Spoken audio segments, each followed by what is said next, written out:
Хүчээ галсан охин өгүүлэг.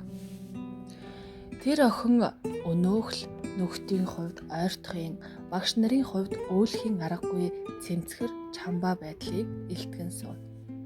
Харц нь өмнөх самбраас үе үе хажуугийн хэлхээтэй арга ясан дээр тусахдаа тэндээс нэгийг ирэх мэт цориглон ширтнэ.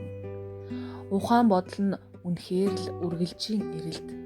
Хорвоод өнгөрүүлсэн 16 насныхаа хоног цаг бүрийн хойноос нэхэн өдөрнөн ажээ. Хөгшин аав ээжтэй байснаа тамтум санаж байв. Царай зүс нь санаанд буумгүй бууж өгөхгүй мөртлөө дуунахаар нь чихэнд үлдчихсэн байдаг. Тэр нь гэхдээ аав нь гэсэн ганцхан үг байсан юм шиг. Даанч тэр аав гэгч ямар хүн байсныг ой ухаанаасаа ирээд олдоггүй. Харин аавын тухай бодох тусам бас л нэгэн дуу, нэгэн аялгау гинт чихэнд амьлах шиг. Ээжийн тухай мэдгч бодох ч юм сэтгэлд нь байсангүй. Тэр нэг өдөр тэр нэг захидал ирээгүй бол тэр чигээрээ л байгаад байх. Онцгийн жаргалтай биш ч онцгийн зовлонтой ч бас биш. Нэгэн хэвийн өдөр хоногуудыг үргэлжлүүлсээр ямар нэгэн сургуульд орох, эсвэл хаа нэгтээ ажил хийх, тэгээд цаг нь болоход хэн нэгэнтэй нийлж хөөхөд төрүүлэх, өсгөх, өтлөх, атаархмаарч биш ч олмоорч бас биш. Нийтлэг амьдралаар амьдрсаар насыг барахад болох л байсан. Гэтэл их нь байж байдаг. Байхдаа бүр гадаадд байдаг гэх. Гэнт гарч ирсэн эхийн сураг түүнийг баярлуулсангүй. Харин гомдол хорсол оргилов. Гинт нэг мэдгээд хариу бичсэн байлаа. Удаах захиачд орхноо ирлээ. Эхийн гимшилч, баярч хязгааргүй бололтой. Амьдралдаа нэг удаа бүдэрсэн. Одоо харин сайн яваа гин. Үнэхээр сайн яваа нь харвас илт. Нас залуу, нүд дүүрэн гоо бүсгүй өөдөөс нь түүний хувьд хорвоод ийм зүйлс байдаг гэж төсөөлхийн аргагүй гялцэл, байр, сууц, ирээ миран гудамж чөлөө шил толон машин дотроос инээмсэглэн ирлээ.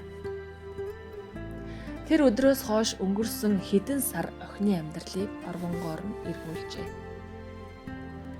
10 дүүргэн гэж байсан хүн 8-аасаа гарч ангаахын дундад оржээ. Сангийн үнгүй эгэлхэн хувцсыг тайлж хаяад үе дэлгэмжээр ирдэг бас л үнгүйч чамин хувцсыг өдрөөр сольж өмснө. Бас захаас нь илүүчилж гоёх хорхоотой охидод худалдаж мөнгө олно. Өглөө бүр сонин гарчиглаж өдөш бүр мэдээ чагнаж цагаачлах эрхийн хууль хэмээх нэг л үгийг хамаг мэдрэхүйгээрээ ирнэ хүлээ. Асрамжийн сургуулиас ирснээ нууж өөрийгөө гадаадд суудаг баячуудын хүүхэд болгон ойлгуулжээ.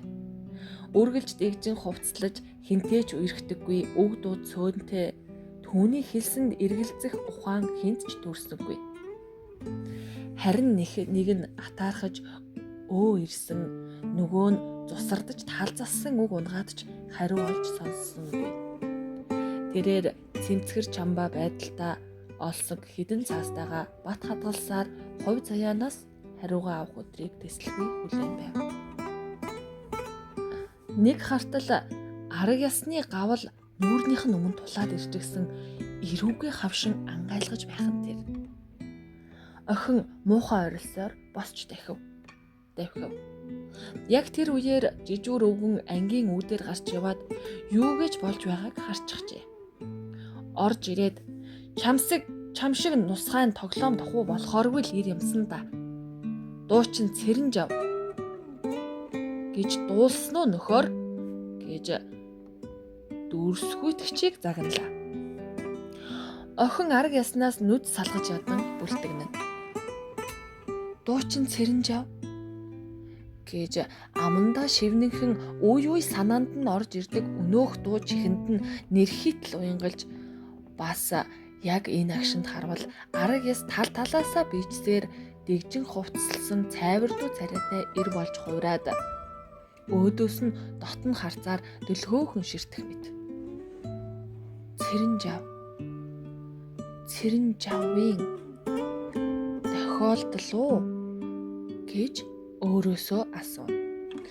Ирмэг нь нэмтэрч эргэн торгон хээ дээгүр нь элдв зураас хигээс гарсан зузаан пянз эргэлдэж хэсэгхэн зур хий шуугснаа. Ир бор харцгийн ая хадан эгшний дараахан эр хүний моргилдуу хоолой хөнгөнлээ. Тэрээр ирчээ аван авсаар чинээндээ тулах мэт болж зогсос хийснээ уулын ар билийн өвс үзүүрээсээ сор татуулан халиуран хуйларч налран ханаран давалгаалах адил шуранхайлахын эгшинд мөн байна гэх бүсгүй хүний дуу час гэлээ. Нарангийн энгэрт нэгэн баг хүн хин нэгнийгээ оршуулж байлаа. Бүхий л ёс гормоор чимгэлсэн авсыг бүгдээрээ тойрон зогсжээ. Хагас онгорхой тагийн цаанаас цухойх тэнгэр сэнхэр хадгаас харц салгахгүй гөлрөх хоёр нүднээс том цэвэн нулимс бөөнөрөө тасран хацрыг даган бөмбөрнө. Дараа нь толгой бүхийн магныхын хадагт хүрэн адис хүртэх эгшин хожимдож ирсэн охиноо өршөөгөөрэй аав минь гэх үгс өөхөлж зүрхрэх дуун дотроос ялгарн сонсдгоо.